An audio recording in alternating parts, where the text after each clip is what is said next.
एक अकेली लड़की ने एक 10 साल के लड़के को अपने घर में पनाह दी। उसका नाम अली रखा। उसे बातें करती थी, उसे अपना दोस्त बनाया था। लेकिन एक दिन उस लड़के ने उसके साथ कुछ ऐसा किया कि कुछ महीनों बाद लड़की के पेट में एक बच्चा पलने लगा। गांव वाले हंसे, ताना मारा, लेकिन उसके पास कोई जवाब नहीं था, क्योंकि उसने कभी किसी इंसान का स्पर्श तक नहीं किया था। क्या यह सचमुच उसी लड़के का बच्चा था? इस रहस्य को जानने के लिए पूरी कहानी सुनिए। यह कहानी चंद्रपुर के एक सुनसान लेकिन रहस्यमयी गांव की है, जहां हर परछाई एक राज छिपाए रखती थी। शहर की चकाचौंध या जिंदगी की भागदौड़ यहां नहीं थी। पहाड़ों की गोद में बसा यह गांव हरियाली से ढका, प्राकृतिक शांति में डूबा था। गांव के कोने में एक झोपड़ी थी, जहां नूर रहती थी। एक सीधी सादी, अकेली और खामोश लड़की। उसकी दुनिया उसका अंगूर का बाग था, जो उसे अपने माता पिता की मौत के बाद विरासत में मिला था। वह अकेलेपन की आदी हो चुकी थी। न कोई सहेली थी, न कोई रिश्ता, न कोई मन की खुशी। हर सुबह वह सूरज निकलने से पहले बाग में जाती, अपने कोमल हाथों से अंगूर तोड़ती, फिर बाजार में बेच आती। नूर के बारे में गांव में एक ही बात मशहूर थी, वह अंगूरों वाली लड़की है। हमेशा अकेली रहती है, लेकिन उसके अंगूर बहुत मीठे हैं। एक दिन नूर जब बाग में अंगूर तोड़ रही थी, हल्की धूप पेड़ों की डालियों को छूकर जमीन पर पड़ रही थी। पंछी चहचहा रहे थे और नूर अपने ख्यालों में डूबी थी। उसके चेहरे पर थकान और खामोशी की परछाई थी, जैसे कोई गहरी बात उसके मन में दबी हो। अचानक उसकी नजर एक 10 साल के लड़के पर पड़ी। वह आम लड़कों जैसा नहीं था, न शैतान, न शोर शराबा करने वाला। खामोशी से बैठा नूर को देख रहा था। उसकी आंखों में अजीब मासूमियत थी। नूर चौंक उठी, पहले डर गई, फिर पूछा, तुम्हारा नाम क्या है और यहाँ क्या कर रहे हो? लेकिन उसने कोई जवाब नहीं दिया। नूर ने जल्दी से एक सूखी लकड़ी उठाई और जोर से बोली, चले जाओ, मेरा बाग खराब मत करो। लेकिन लड़का वहीं बैठा रहा। उसकी आंखों में डर नहीं था, बल्कि एक उदासी छुपी थी। नूर उसे देखकर थोड़ी नरम पड़ गई। पास जाने के साथ ही उसकी हिम्मत कम होने लगी। लड़का कोई हरकत नहीं कर रहा था, बस आंखें झुका ली। कुछ देर खामोश रहने के बाद नूर धीरे से बोली, ठीक है, लेकिन नुकसान मत करना। उस दिन लड़का भागा नहीं, वह जगह से उठकर एक कोने में बैठ गया और नूर अपनी टोकरी भरने लगी। अगले दिन जब वह बाग में लौटी तो वह लड़का उसी जगह बैठा था। इस बार वह हैरान हुई, मगर डरी नहीं। तुम फिर आ गए? लड़के ने सिर हिलाया। नूर के होंठों पर हल्की सी मुस्कान फैल गई। उसने हाथों में कुछ अंगूर लिए और धीरे से उसके पास रख दिए। लड़का खामोशी से अंगूर लेकर खाने लगा। दिन गुजरते गए। रोज नूर बाग में आती, काम करती और लड़का वहां रहता। वह शैतानी नहीं करता, बल्कि मदद करता। पेड़ से अंगूर तोड़कर नीचे गिराता। कभी कभी नूर के सामने हाथ फैलाकर बैठ जाता, जैसे कह रहा हो, आज का इनाम कहाँ है? नूर लड़के की आदी हो गई। वह उससे बातें करने लगी जैसे वह समझता हो। काश मेरी माँ होती, उसकी तरह तुम भी शांत स्वभाव के हो। लड़का सब सुनता, आंखों से जवाब देता, कभी सिर हिलाता, कभी आह भरता। नूर उसके साथ सुकून महसूस करने लगी। कुछ हफ्तों बाद एक दिन बारिश शुरू हो गई। नूर दौड़कर अपनी झोपड़ी की तरफ जा रही थी। अचानक पीछे मुड़कर देखा तो लड़का बाग में भीग रहा था। उसी पल उसका दिल टूट गया। वह दौड़कर वापस गई और बोली, मेरे साथ क्यों नहीं आए?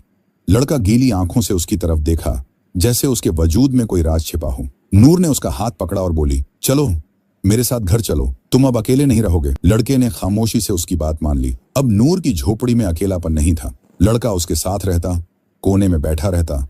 रात को नूर की कहानियां सुनता। वह उसे अली कहकर बुलाती, अली खाने आ जाओ, खाना तैयार है। अली चलो बाजार अंगूर बेचने। गांव वाले हैरान होते, कोई हंसता, कोई फुसफुसाता, ये लड़की पागल हो गई है, एक लड़के को घर ले आई है। लेकिन उनकी बातों का कोई असर नहीं पड़ता नूर पर। वह अपनी दुनिया में खुश थी, जहां अली, बाग और दिल का सुकून था। एक रात नूर अपने बिस्तर पर लेटी थी। बाहर ठंडी हवा चल रही थी, अंदर मिट्टी का दिया जल रहा था। अली कोने में बैठा उसे देख रहा था। उसकी आंखें नम थीं, जैसे कोई रहस्य छिपा हो। नूर बड़बड़ाई, तुम मेरे साथ रहोगे, है ना, हमेशा?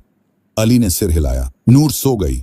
लेकिन उस रात कुछ बदलने वाला था, जो वक़्त के पहिए को घुमा देगा। चंद्रपुर में शरद ऋतु की ठंडक फैल चुकी थी। सूरज की रोशनी मध्यम हो गई थी। पेड़ों के पत्ते पीले होकर झड़ रहे थे। अंगूरों का मौसम भी खत्म हो रहा था। नूर का बदन कई दिनों से टूटा टूटा लग रहा था। उसके चेहरे पर थकान, होंठों पर मुस्कान कम हो गई थी। पहले उसने सोचा ये आम थकान है, लेकिन बुखार, सर्दी और कमजोरी ने उसे बिस्तर पर डाल दिया। अली हमेशा उसके पास रहता। कभी उसके माथे पर गीला कपड़ा रखता, कभी पानी लाता, कभी बाजार से फल चुरा कर लाता। नूर की सांसें धीमी हो गई थीं, लेकिन दिल में सुकून था। कोई उसके पास था जो उसे कभी छोड़कर नहीं गया था। एक शाम आसमान बादलों से ढका था। नूर कमजोर आंखों से अली की तरफ देखकर थकी हुई आवाज में बोली, अली, अगर तुम ना होते तो मैं मर जाती। अली ने उसका हाथ पकड़ा, जैसे कुछ कहना चाहता हो या शायद कुछ छुपाना चाहता हो। कुछ दिनों बाद नूर की तबीयत बेहतर हुई। वह फिर से घर साफ करने, बाग में जाने और अली से लंबी बातें करने लगी। एक रात पूर्णिमा का चांद चमक रहा था। नूर चटाई बिछाकर आसमान की तरफ देखते हुए अली को गले लगाकर बोली, तुमने मेरी जिंदगी बदल दी है अली, कभी जाना मत, वादा करो। अली ने उसके गाल पर हाथ रखा। उसकी आंखें कुछ कहना चाह रही थीं। नूर जल्दी से सो गई और उस रात उसकी नींद गहरी थी।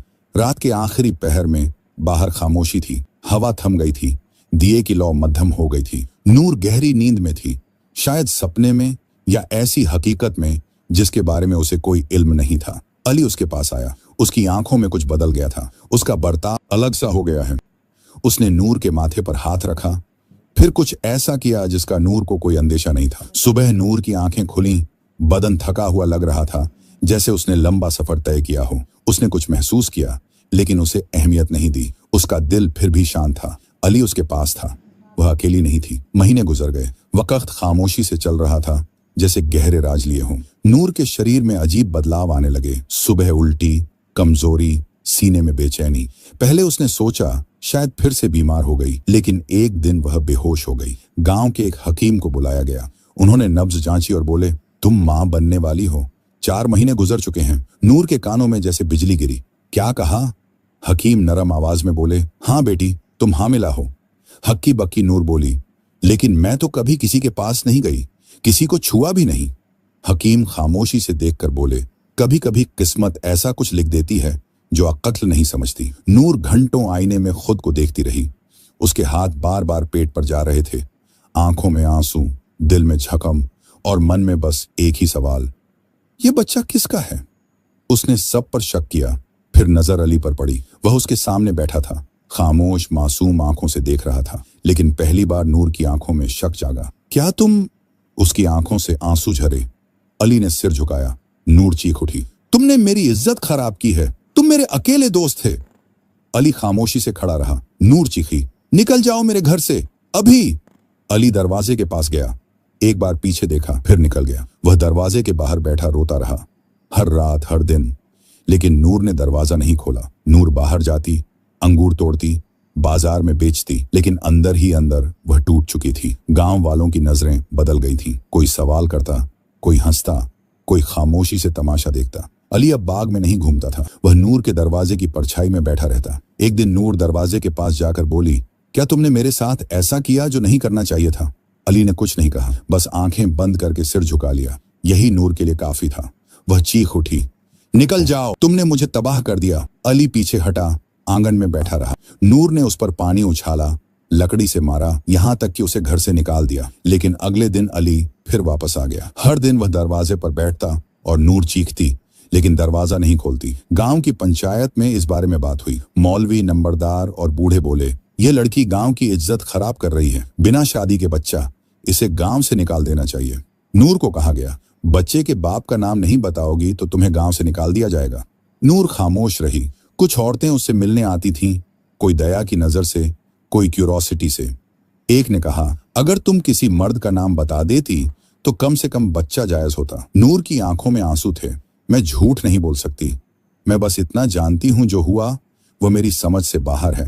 अली खामोश तकलीफ से गुजर रहा था। वह खाता नहीं था, पीता नहीं था, बस झोपड़ी के सामने बैठा रहता। उसके बाल झड़ रहे थे, आंखें धंस गई थीं। वह नूर की तरफ देखता, जैसे कहना चाहता हो, मुझे माफ कर दो। नूर की आंखों में भी दर्द था, लेकिन वह समझ नहीं पा रही थी कि क्या वह एक बच्चे से प्यार कर रही थी या यह धोखा था। वक्त चल रहा था। नूर की उम्मीदें कमजोर हो रही थीं। उसने सोचा, काश मेरे माँ बाप जिंदा होते तो मैं यह सब बांट पाती। काश यह एक सपना होता। आंखें खुलती और सब खत्म हो जाता। लेकिन हकीकत यह थी, उसके बदन में एक नई जिंदगी पल रही थी और बाहरी दुनिया उसे जिल्लत कह रही थी। नूर एक नई दुनिया में दाखिल हो चुकी थी, जहां चारों तरफ बस सवाल थे, जवाब नहीं। बस जख्म थे, मरहम नहीं। बस परछाई थी, रोशनी नहीं। अली हर दिन दरवाजे पर आता, खामोश, टूटा हुआ। लेकिन नूर का दिल बंद हो चुका था। एक शाम नूर झोपड़ी में बैठी थी, हाथ पेट पर, आंखों में रोज का सवाल।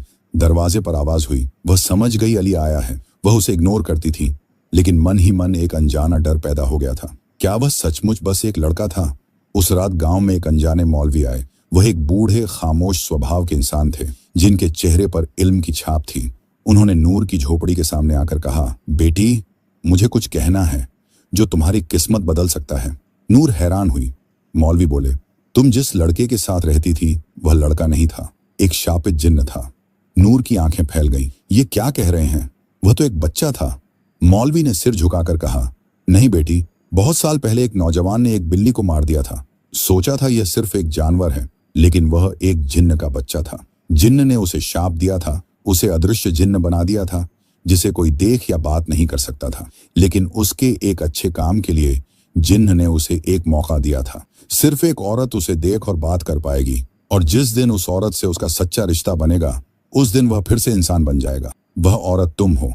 उसने जो अच्छा काम किया था वह यह था, बिल्ली को मारने के बाद उसने फौरन माफी मांगी थी और बिल्ली को मिट्टी दी थी। नूर के दिल में तूफान उठ गया। तो उस रात जो हुआ था वह शाप तोड़ने का तरीका था? मौलवी ने हाँ में सिर हिलाया। वह अपराधी नहीं था, मजबूर था। शायद उसके दिल में मोहब्बत भी पैदा हो गई थी, इसलिए वह रोज वापस आता था। नूर ने दरवाजा खोला। जहां अली बैठता था वहां एक खूबसूरत नौजवान खड़ा था। सफेद कपड़े, सादा चेहरा, आंखों में विनम्रता। कांपती आवाज में उसने कहा, नूर, मैं वही हूं जिसे तुम अली कहती थी। तुमने मुझे अपने घर और दिल में जगह दी थी। मैं इंसान हूं। तुम्हारी सच्चाई और स्पर्श ने मुझे शाप से आजाद किया है। मैं 10 साल का नहीं, मैं 25 साल का हूं। मैंने एक बिल्ली को मारा था। जानता नहीं था कि वह जिन्न का बच्चा है। मैंने माफी मांगी थी, उसे मिट्टी दी थी, और इसीलिए जिन्न ने मुझे यह मौका दिया था। मैं कभी तुम्हें तकलीफ नहीं देना चाहता था। नूर सन्न रह गई। तुमने मेरी जिंदगी तबाह की है, मेरी इज्जत मिट्टी में मिलाई है, और अब कह रहे हो प्यार करते हो? नौजवान जमीन पर घुटने टेक कर बोला, मैं जानता हूं मैंने तुम्हें तकलीफ दी है, लेकिन जानबूझकर नहीं। मैं बस जिंदा रहना चाहता था। तुम अकेली इंसान हो जिसने मुझे बच्चा समझकर भी मोहब्बत दी है। अब मैं इंसान हूं, तुम्हें खोना नहीं चाहता। अगले दिन सुबह चंद्रपुर गांव हैरत में डूब गया। लोगों ने देखा नूर के दरवाजे पर एक अनजाना खूबसूरत नौजवान खड़ा है, और नूर, जिसे कल तक जिल्लत मिली थी, आज सिर उठाकर उसके पास खड़ी है। मौलवी ने गांव वालों से कहा, तुमने जो सोचा वह गलत था। जिसे बच्चा समझा वह इंसान था। नूर को अपराधी समझा, लेकिन वह किसी की किस्मत की रोशनी बनी है। औरतें शर्मिंदा हुईं, मर्दों ने आंखें झुका लीं। नूर ने सबको देखकर कहा, तुमने मुझ पर जुल्म किया, लेकिन मैं किसी से हिसाब नहीं चाहती, क्योंकि मेरी मोहब्बत लौट आई है। कुछ दिनों बाद नूर और नौजवान, जिसका नाम अब जाहिद रखा गया था, की शादी हुई। मौलवी ने निकाह पढ़ाया।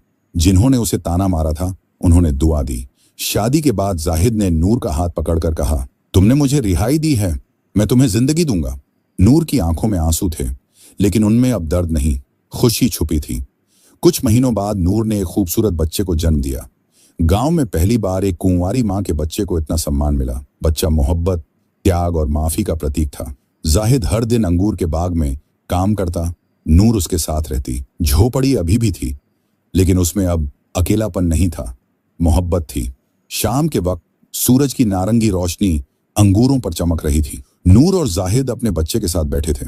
जाहिद धीरे से बोला, तुमने मुझे अकेलेपन और शाप से आजाद किया है। अब हम हमेशा साथ रहेंगे।